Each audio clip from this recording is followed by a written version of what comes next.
नमस्कार बच्चों, राज्य शिक्षा शोध एवं प्रशिक्षण परिषद में आपका स्वागत है। पिछले क्लासेज में हम लोग देख रहे थे घर्षण। हमने घर्षण के फ़ायदे देखे थे, घर्षण से नुकसान देखे थे और उसके बाद हम लोग सर्कुलर मोशन पे आए थे। सर्कुलर मोशन में हम लोग देख रहे थे कि जैसे किसी भी वस्तु को जब सर्कुलर पाथ पे घूमना होता है, कोई भी वस्तु जब सर्कुलर पाथ पे घूमना होता है तो उसे सेंट्रीपिटल फोर्स चाहिए, और यदि ये सेंट्रीपिटल फोर्स नहीं मिलेगा तो बॉडी बाहर की तरफ स्किड कर जाएगा। ठीक है, ये सेंट्रीपिटल फोर्स को हम लोग हिंदी में कहते हैं केंद्राभिसारी बल। ठीक है, और ये सेंट्रीपिटल फोर्स सेंटर की तरफ लगता है। ठीक है, इसको हम लोग FC से लिखते हैं। ठीक है, तो अब जैसे कोई भी सर्कुलर पाथ, जैसे सन के चारों ओर प्लैनेट्स का मोशन, तो प्लैनेट्स और सन के बीच लगने वाला ग्रेविटेशनल फोर्स सेंट्रीपिटल फोर्स का काम करता है। या न्यूक्लियस में, एटम में न्यूक्लियस के चारों ओर इलेक्ट्रॉन का मोशन, तो इलेक्ट्रॉन और न्यूक्लियस के पॉजिटिव चार्ज के बीच जो इलेक्ट्रोस्टैटिक फोर्स लगता है वो हमें रिक्वायर्ड सेंट्रीपिटल फोर्स प्रोवाइड करता है। तो देखिए,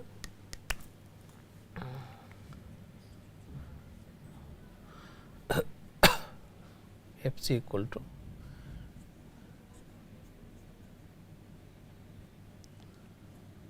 केंद्राभिसारी बल, और ये जो है mv²/r के बराबर होता है। जहाँ m क्या है, तो m इक्वल टू वस्तु जो सर्कुलर पाथ पे मूव कर रहा है उसका द्रव्यमान है। ये वस्तु का द्रव्यमान। r जो है वो वृत्तीय पथ की त्रिज्या है, सर्कुलर पाथ की का रेडियस है। तो इसको हम लोग लिखते हैं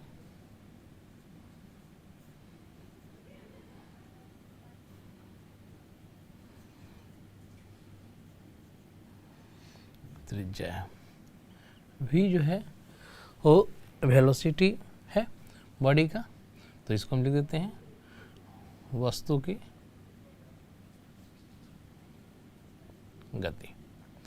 मीन्स मैं ये कह रहा हूँ कि सेंट्रीपिटल फोर्स, केंद्राभिसारी बल को हम लोग रिप्रेजेंट करते हैं, या इसका कहीं कि फॉर्मूला होता है mv²/r।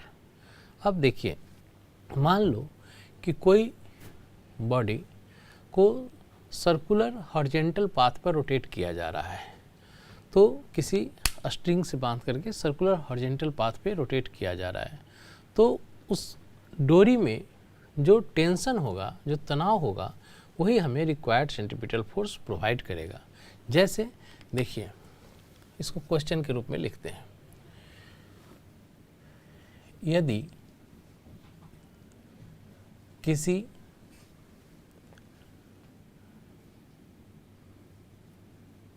द्रव्यमान हीन एवं अवितान्य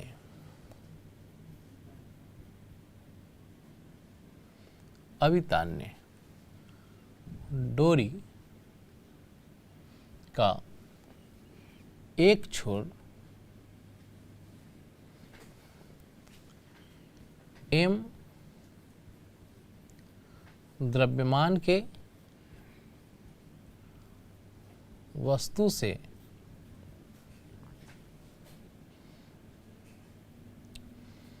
बंधा हो एवं दूसरा छोर एक बिंदु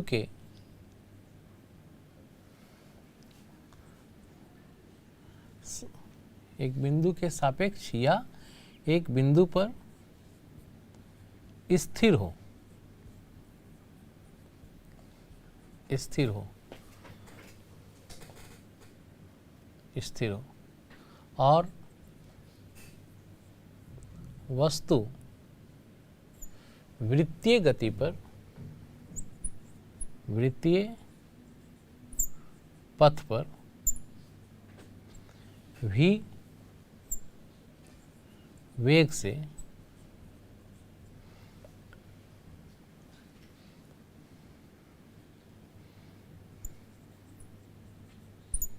घूम रही है, यदि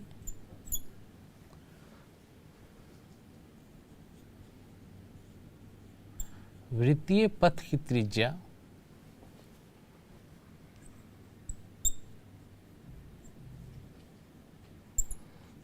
r है,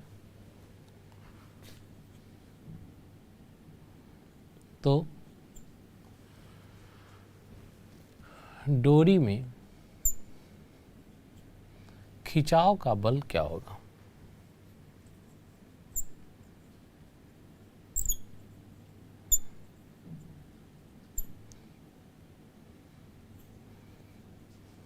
क्या होगा? देखिए, ये एक तरह से देखिए कि ये हमारा प्रश्न रहा, ठीक है।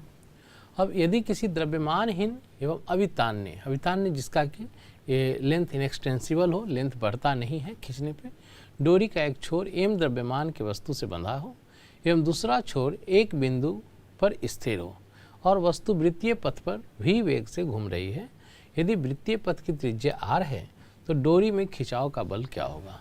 जैसे देखिए, इस तरह से कोई वस्तु, ये हमारा डोरी है, ठीक है, इस पे ये डोरी है, ये वस्तु जो है इसको बाहर की तरफ इस पे टेंशन टी लगा रहा है, तो न्यूटन थर्ड लॉ से ये डोरी भी इसको इस तरफ टेंशन टी लगा रहा है।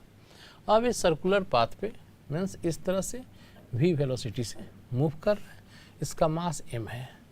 तो देखिए यहाँ पर जो टेंशन होगा वो रिक्वायर्ड सेंट्रीपिटल फोर्स प्रोवाइड करेगा, तो यहाँ पे रिक्वायर्ड सेंट्रीपिटल फोर्स यानी कि टेंशन के बराबर होगा, और ये टेंशन जो होगा वो क्या होगा? केंद्राभिसारी बल के बराबर होगा, यानी कि ये होगा हमारा mv²/r। यही आ गया। इसी तरह से यदि मान लीजिए हॉरिजेंटल सर्कुलर पाथ पे कोई बॉडी मूव कर रहा है, ठीक है, तो अब है कि या कोई व्हीकल जो है हॉरिजेंटल सर्कुलर पाथ पे मूव कर रहा है, तो वहाँ पर रिक्वायर्ड सेंट्रीपिटल फोर्स जो उसके सरफेस के द्वारा जो फ्रिक्शन लगता है उसके द्वारा प्रोवाइड किया जाता है। जैसे देखते हैं, मैं ये कहना चाह रहा हूँ कि यदि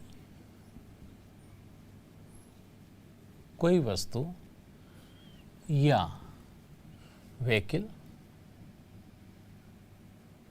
ठीक है, घर्षण युक्त वृत्तीय पथ पर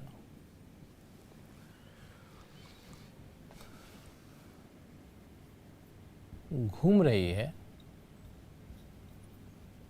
तो आवश्यक केंद्राभिसारी बल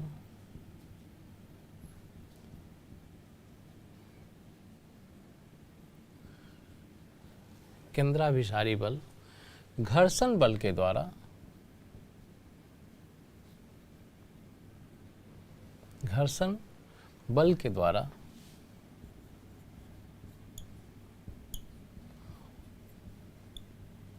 उपलब्ध मीन्स प्रोवाइड कराया जाता है।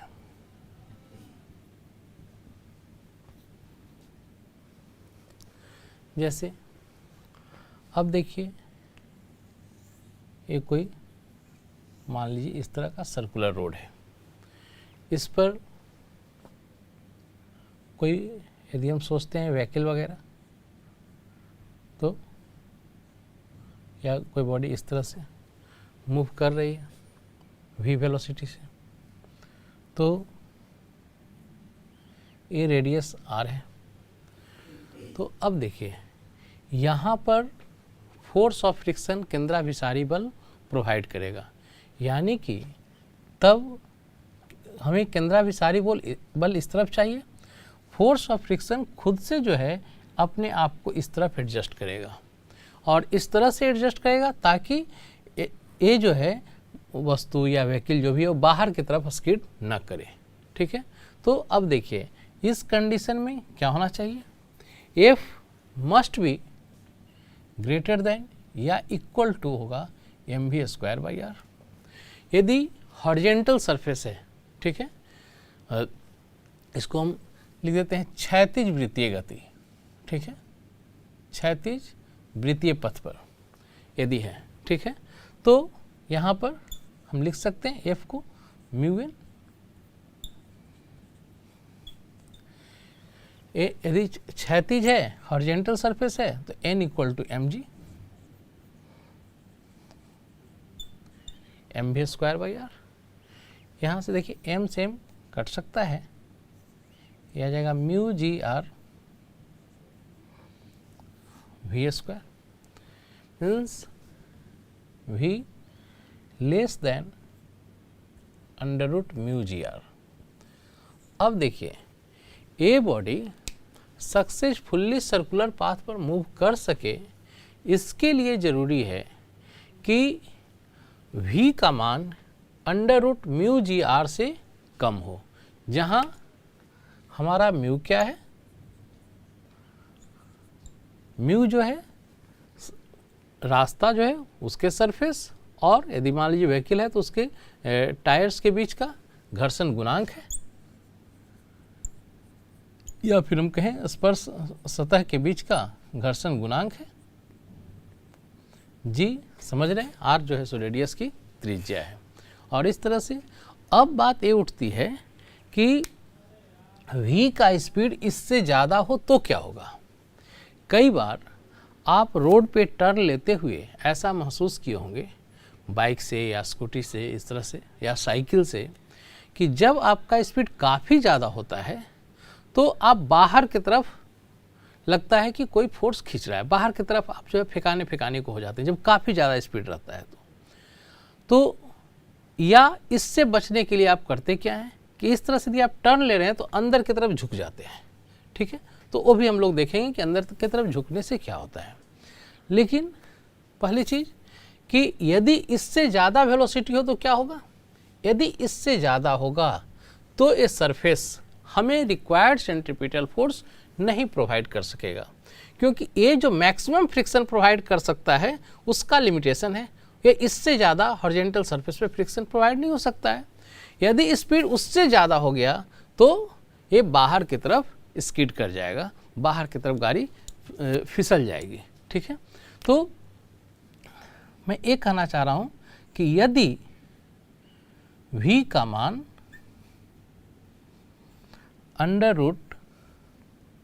√μgr से ज़्यादा हो तो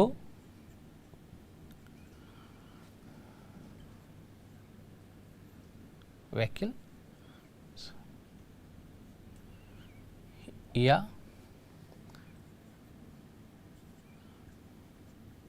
वृत्तीय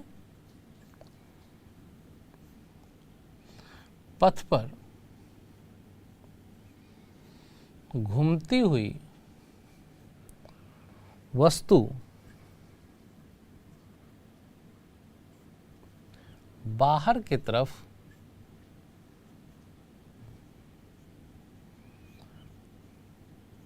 फिसल जाएगी,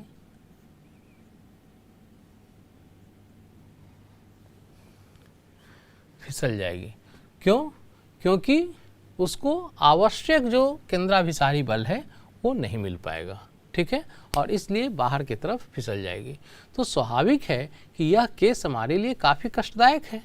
तो इससे बचाने के लिए हम लोग क्या करते हैं, तो इससे बचाने के लिए रोड के आउटर साइड को, देखिए अभी यह हॉरिजेंटल है, रोड के आउटर साइड को स्लाइटली एलिवेटेड कर दिया जाता है और इसको हम लोग कहते हैं बैंकिंग ऑफ रोड।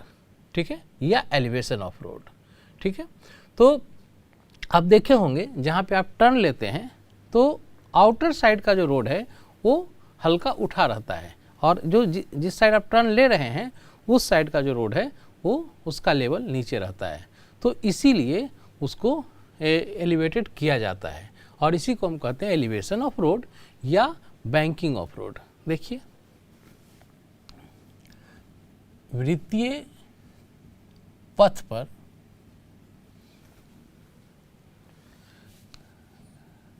गाड़ी को बाहर की तरफ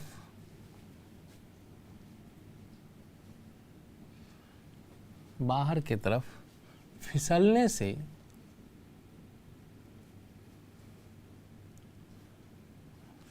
से बचाने के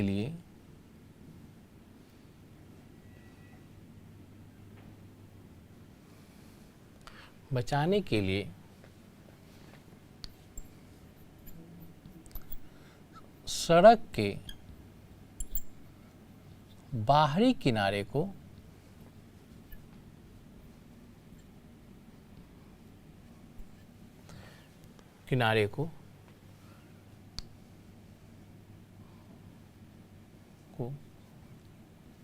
उठा दिया जाता है,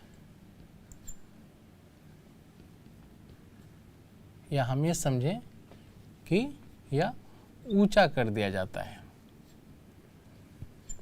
ऊंचा कर दिया जाता है। इससे अब इससे होता क्या है, तो इससे नॉर्मल फोर्स मीन्स अभिलंब प्रतिक्रिया बल, अभिलंब प्रतिक्रिया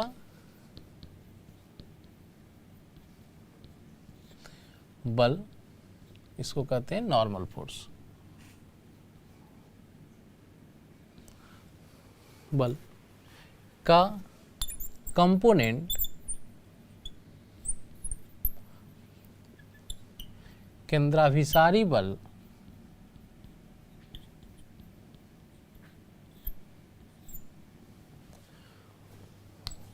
उत्पन्न करने में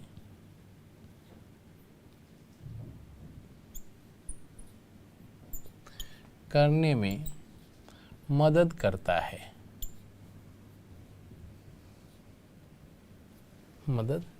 है, ठीक है।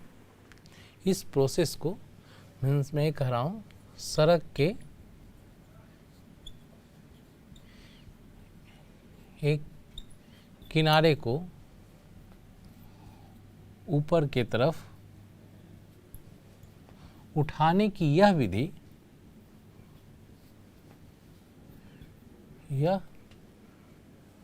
विधि banking of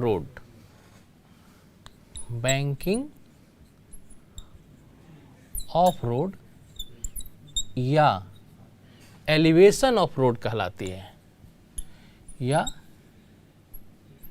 elevation of road कहलाती है।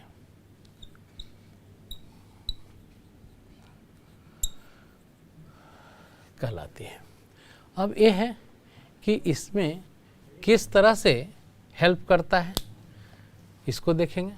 तो देखिए, इसे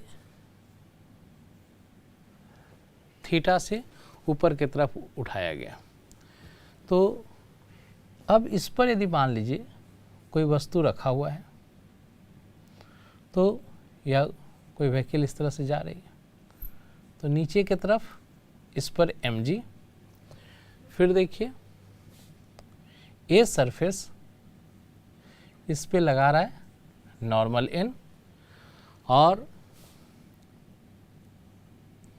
इस a angle theta then a angle theta और फिर a भी थीटा, n का एक कंपोनेंट इस तरफ n cos थीटा, n का एक कंपोनेंट इस तरफ n sin थीटा। बच्चे यहाँ पे n cos थीटा mg को बैलेंस करता है और n sin थीटा हमारा रिक्वायर्ड सेंट्रीपिटल फोर्स प्रोवाइड करता है। तो मैं इसको ऐसे लिख सकता हूँ n sin theta equal to M V square by R. यहाँ से N cos theta equal to M G, इसको इक्वेशन फर्स्ट ले लेते हैं, इसको सेकेंड ले लेते हैं। अब देखिए मैं इसको करता हूँ फर्स्ट बाई सेकेंड, ठीक है। तो हम इसको क्या लिखेंगे, N sine theta by N cos theta equal to, देखिए ऊपर में N sine theta equal to M V square by R है, तो हो गया M V square by R by M G. M M cut गया, एन से N cut गया, और तब देखिए हम लिख सकते हैं tan theta equal to V square by R G. ये हमारा फॉर्मूला आ गया, tan theta equal to V square by R G, जहाँ ये थीटा हमारा क्या है, वेयर, या जहाँ थीटा इक्वल टू, यही जो है हमारा बैंकिंग ऑफ रोड है, या हम कहें कि एलिवेशन ऑफ रोड है, एलिवेशन ऑफ रोड है, मीन्स यही एंगल है जिससे कि यदि v वेलोसिटी से हमें जाना है इस रोड पे, तो इसे थीटा से एलिवेट करना होगा।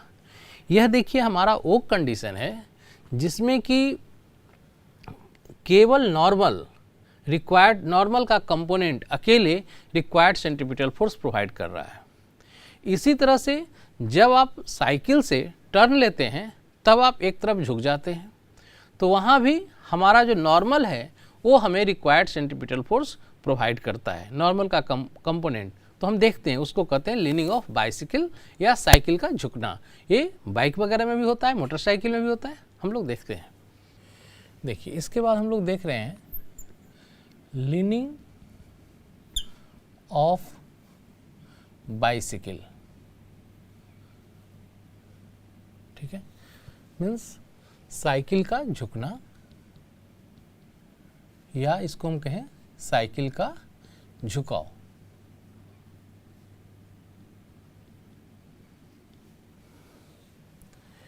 देखिए मान लो इस तरह से हमारा ये रोड है, इस पर आप जनरली देखे होंगे कि आप टर्न लेते हैं तो जिस तरफ आपको मुड़ना होता है आप उस तरफ झुक जाते हैं। हम ये निकालना चाह रहे हैं कि कितना एंगल से झुकते हैं। देखिए ये हमारा वर्टिकल लाइन है, ठीक है। अब देखो जब हम इस तरह से झुके हुए हैं तो स्वाभाविक है ये सरफेस अपने परपेंडिकुलर नॉर्मल फोर्स दे रहा होगा या कहीं अभिलंब प्रतिक्रिया बल दे रहा होगा, तो इस पे सरफेस के थ्रू इस तरह से हमें मिल रहा है अभिलंब प्रतिक्रिया बल नॉर्मल एन, ठीक है। अब देखिए ये थीटा से झुका हुआ है, इस पर नीचे की तरफ वर्टिकली नीचे की तरफ लग रहा है एम जी। देखिए एन का एक कंपोनेंट इधर एन कॉस थीटा, एन का एक कंपोनेंट इधर एन साइन थीटा। अब देखिए N cos theta M G को बैलेंस्ड कर रहा है, इसको मैं इक्वेशन फर्स्ट कर दे रहा हूं। एन साइन थीटा ही हमें रिक्वायर्ड सेंट्रीपिटल फोर्स प्रोवाइड कर रहा है, इस तरफ इसका कहीं सेंटर रहा होगा, ठीक है, इस तरफ हमें जो चाहिए सेंट्रीपिटल फोर्स वो प्रोवाइड कर रहा है। तो N sine theta equal to M V square by R, this is equation second. Now second by first किया, देखिए फिर वही N sine theta by N cos theta equal to M V square by R by M G. M से M कटा, N से N कटा, यहाँ से tan theta equal to V square by R G, ठीक है। यहाँ से हमें जब थीटा की ज़रूरत होगी हम निकाल सकते हैं, theta equal to tan inverse V square by R G, ठीक है। तो यही चीज़ है, theta equal to tan inverse V square by R G. अब देखिए अभी तक जो हम केसेज पढ़े हैं बच्चे, उसमें केवल नॉर्मल अकेले या तो हमें रिक्वायर्ड सेंट्रीपिटल फोर्स प्रोवाइड कर रहा है नॉर्मल का कंपोनेंट, या इसके पहले हमने हॉरिजॉन्टल सर्कुलर पाथ पर जो पढ़ा था उसमें हमें केवल फ्रिक्शन अकेले रिक्वायर्ड सेंट्रीपिटल फोर्स प्रोवाइड कर रहा है। अब देखिए ऐसा थोड़े है कि जब रोड एलिवेटेड होता है तो उस पर फ्रिक्शन नहीं लगता होगा, उस पर भी फ्रिक्शन लगता होगा, लेकिन अब है कि और साथ में नॉर्मल भी लगता होगा। तो अब हम तब देखेंगे एलिवेशन ऑफ रोड जब नॉर्मल और फोर्स ऑफ फ्रिक्शन दोनों मिलकर रिक्वायर्ड सेंट्रीपिटल फोर्स प्रोवाइड कर रहा है। लेकिन इसको हम लोग अगली कक्षा में देखेंगे। तब तक के लिए नमस्कार।